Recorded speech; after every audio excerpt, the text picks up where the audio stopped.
Forget any preconceived ideas you have about this badge. If you're in the market for a super mini, then the new Kia Rio should definitely be on your shortlist. Over the next few minutes, I'm going to explain why.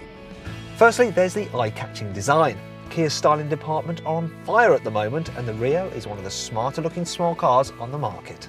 Then there's the interior space. A long wheelbase means there's absolutely acres of knee room. I mean, look at that, that's impressive. And headroom's good as well. Plus, because the floor is almost completely flat, the poor fella who ends up getting the middle seat will still have somewhere to put their feet. The Rio is really spacious here in the front as well, and it doesn't matter if you're big or small, you'll be able to find your ideal driving position because there's plenty of adjustment in the steering wheel. And look at this, the driver's seat. There's lots of useful storage cubbies as well. Side door bins are large enough for big bottles. You've got a couple of useful cup holders down there. There's a big tray just under the heater controls, and there's a special area recessed to take your mobile phone, and it's even big enough to accommodate those large Android phones. Get a decent sized cubby under the armrest. Look, enough room for a big bag of crisps. It's all right, I may have had some, but there's only 97 calories in these, although maybe that's per individual bag. And the glove box, you can fit a rucksack in it.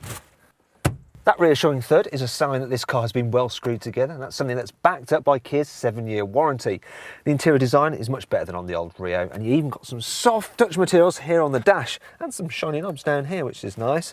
Equipment is generous across the range. All cars get USB input for your MP3 player, plus the 6 airbags and ESP anti-skid control to prevent you getting in an accident in the first place.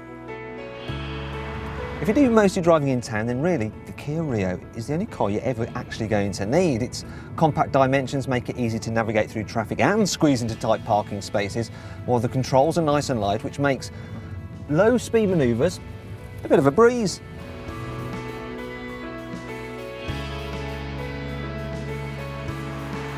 However, for most people, the Rio's biggest selling point will be its impressive range of economical engines. And the best one is a 1.1 litre diesel, which can return up to 88 miles per gallon.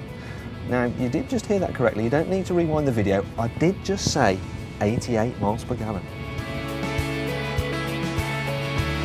So then, the Rio is good in town, but let's face it, we kind of expected that, didn't we? How does it fare on a faster road? Well, you thought I was going to start talking about the negatives then, didn't you? But I'm not. I told you, just because this is a Kia, don't prejudge it. Because actually, at high speeds, it fares very well. The cabin is well insulated for noise. The ride, although firm, is still comfortable. And the handling's pretty good too. I mean, there's plenty of grip, and there's hardly any body roll in corners. I like the gear shift as well, because it's almost as sharp as on many sports cars.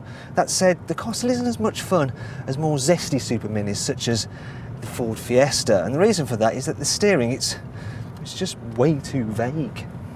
As for other problems, well, the engines are a little bit gutless, which means if you want to go fast in the Rio, you have to thrash it to within an inch of its life. Then there's the visibility, which isn't as good as you get in a VW Polo. For instance, the A-pillar is rather fat, which creates a bit of a blind spot when you're pulling out at junctions, and the rear window is a little bit on the small side.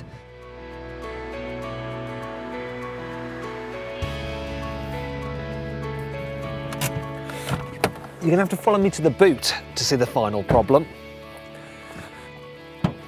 Now, it's by no means small. In fact, it's about as big as you're going to get on a super mini. The problem is the fact there's a massive lip to lift things over, which means you've got to watch your back when you're loading.